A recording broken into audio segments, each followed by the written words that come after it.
Eh bien salut à toutes et à tous, c'est Senkana et aujourd'hui on se retrouve pour la suite, la fin de notre aventure sur Tomb Raider 2 sur PlayStation. Alors, je tiens d'abord à préciser que c'est du voice-over puisque j'ai malheureusement perdu l'audio pour ce niveau, c'est pas bien grave. Je préfère que ça m'arrive pour ce niveau-là plutôt que pour le niveau d'avant ou encore le niveau des îles du ciel. De toute façon, mon commentaire en live n'était pas si bon que ça, entre guillemets, pour ce niveau-là. Donc, je vais vite fait vous expliquer le topo de ce niveau-là. Alors, en gros, Lara Croft a tué Marco Bartoli dans la dernière vidéo, ça s'est vu. On a tué donc le dragon avec les Uzi. On revient en fait dans le manoir des Croft avec la dague d'Oxiane, donc l'objet pour lequel on avait fait tout ce jeu, je vous rappelle, que tout ça c'était pour la dague d'Oxiane, on avait dû passer par des objets intermédiaires comme le Séraph, le Talion, enfin bref c'était vraiment le bazar.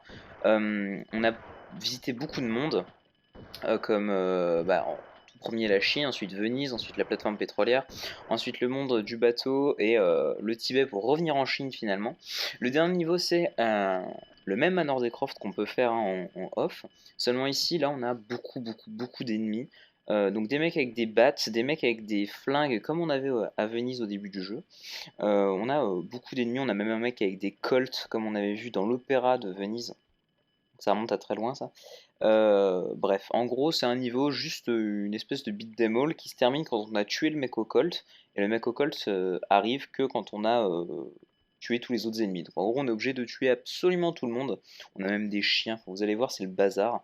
Le truc, c'est on commence le niveau à côté du lit de Lara. On a une clé pour ouvrir l'armurerie qui est juste à côté, avec un fusil à pompe et 74 cartouches en tout, ce qui est un petit peu conséquent. Et on a beaucoup d'hommes à tuer. D'ailleurs, il y avait une grosse trousse, je crois, sur celui que j'ai tué dans l'escalier. Ou non, juste à l'entrée de la chambre. Je l'ai pas récupéré, c'est pas bien grave. Je ne vais pas économiser les trousses pour ce niveau-là, étant donné que c'est le dernier niveau, donc je me suis permis de la jouer un peu plus YOLO. Si j'avais économisé, j'aurais vraiment eu des statistiques finales très propres. Donc c'est le dernier niveau de l'aventure, donc c'est à la fin de celui-ci qu'on va pouvoir avoir, après les crédits de fin bien sûr, on aura les statistiques vraiment finales avec le temps de jeu, etc. Alors je tiens à préciser évidemment que ça ne correspond pas au temps de jeu que vous avez pu voir durant tout ce let's play, puisque j'ai dû recommencer au moins 2 fois je crois mon aventure. Donc je vais me soigner au passage parce qu'il y a des mecs avec des flingues et qui peuvent me tirer dessus de très loin. Et eux ça pardonne pas évidemment quand ils vous tirent dessus. Ils font beaucoup de dégâts.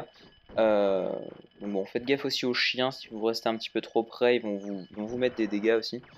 Donc bon, c'est pas bien méchant, hein, mais bon, ça reste toujours pas très agréable. Donc là, on arrive gentiment vers la fin. Il n'y en a pas beaucoup des ennemis. On récupère quand même 2 ou 3 objets de heal sur eux, parce que bon, vous allez voir que le dernier ennemi fait quand même très mal. Donc c'est toujours préférable d'avoir du heal. Baladez-vous un petit peu. Donc là-bas, il y a le labyrinthe que je ne vous montrerai même pas dans la prochaine vidéo. Mais il y a un labyrinthe, n'y entrez pas, c'est juste une perte de temps. Il n'y a jamais aucun ennemi dedans. C'est même pas possible que les ennemis se perdent puisqu'ils ils chopent l'aggro et ils arrivent directement par le manoir. Donc faites un petit peu le tour dans cette zone là, donc devant le manoir et un petit peu à la fin du parcours d'entraînement. Bien sûr le manoir je ferai une vidéo dédicacée exprès hein, la prochaine fois où je vous montrerai le manoir, à quoi ça ressemble, etc. Et puis je parlerai aussi, ça a déjà été enregistré, où je fais le point en gros sur la série, ce qui s'est passé, etc. Ça arrivera dans une vidéo dédiée la prochaine fois ça. Donc alors il reste encore beaucoup d'ennemis, beaucoup de soins malheureusement, mais bon, ça va quand même, on a largement de quoi faire au niveau soins face au nombre d'ennemis. Le truc c'est qu'ils m'ont vraiment enchaîné parce que en gros ils m'ont pas laissé sortir mon fusil à pompe. Du coup heureusement que j'avais quand même récupéré le heal sur le mec tout à l'heure. Et donc là, arrive le gars au Colt qui est juste là. Et lui, bon, alors c'est absolument craqué, hein, le nombre de dégâts qu'il peut vous donner, surtout qu'il tire assez rapidement. Donc on va le tuer, bien sûr, on se soigne, on n'oublie pas, ce serait un peu stupide sinon. On va le tuer et je vais vous laisser la cinématique de fin de jeu.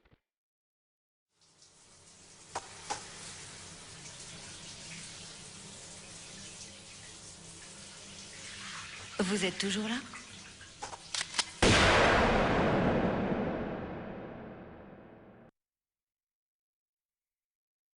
Donc Donc voilà, le Vous êtes toujours là qui est très connu. En anglais, c'est Don't you think you've seen enough? Vous ne pensez pas que vous en avez assez vu. Donc, on va faire vite fait le point sur ce let's play avec bien sûr les statistiques finales qui vont arriver bientôt. Donc, ça me fait très très plaisir d'avoir réussi à finir enfin ce let's play parce que ça fait extrêmement longtemps, hein, septembre 2014 hein, quand je l'ai commencé, je vous rappelle. Donc, ça me fait très très plaisir d'avoir enfin fini ce let's play et merci à vous parce qu'à chaque fois les épisodes ont été très bien accueillis, c'est la principale chose que j'ai à vous dire. C'est juste merci parce que les épisodes ont été accueillis d'une manière qui est assez extraordinaire, à chaque fois j'avais des très bons retours. Donc merci beaucoup à vous. Ensuite, qu'est-ce que j'ai d'autre à dire? Je sais pas, rien de spécial mis à part que bon, ça va me manquer évidemment de faire cette série, puisque c'est toujours le truc un peu phare, hein, surtout une grosse série comme ça qui m'a pris autant de temps. Euh, donc bon, forcément ça va me manquer. Bon après je pense que je vais pouvoir compenser avec d'autres séries qui vont arriver. J'ai déjà des petites idées, hein, ça je vous en reparlerai éventuellement dans la prochaine partie, je sais plus exactement ce que j'ai dit dedans, mais je vous tease un petit peu je crois. Enfin non je vous tease pas, mais je vous dis que j'ai d'autres projets. Donc voilà, si vous avez vous des idées de votre côté, n'hésitez surtout pas à me les donner, hein, juste pour que je les prenne en compte. J'ai déjà une idée fixe hein, pour le prochain let's play que je vais pouvoir faire. Donc voilà. Maintenant les statistiques finales, qui ne sont pas les statistiques du let's play, mais bien les statistiques de la partie que j'ai fait en off, qui est une partie très bonne, hein, on peut le dire, avec 7h02 46 de jeu, qui est un temps vachement correct pour tous les secrets, surtout tous les secrets, c'est ça le plus important. 458 ennemis tués, c'est vraiment pas beaucoup, je trouve. Comparé à par exemple un Resident Evil 4 où on peut en tuer 800 etc. 458 c'est pas énorme. Un ratio qui est plus ou moins correct hein, quand même à 10 598 coups, enfin balles utilisées, munitions utilisées pour 8560 tirs au but, 16 fois la vie régénérée, 50 km parcourus, ça va. Donc du coup moi je vous fais des bisous, n'hésitez surtout pas à laisser un petit commentaire, un pouce bleu ça fait super plaisir, à vous abonner à la chaîne pour rien rater des autres vidéos qui vont arriver. Et si vous pouvez aussi follow sur Twitter, parce que là c'est sur Twitter que je dis quand je pars en live et quand je sors une nouvelle vidéo, ça pourrait être super sympa. En plus je dis plein de conneries sur Twitter, vous pourrez, vous pourrez me RT. Donc du coup allez, je vous fais des gros bisous, on se retrouve la prochaine fois pour le Manoir des Croft. D'ici là portez-vous bien. Allez, ciao tout le monde.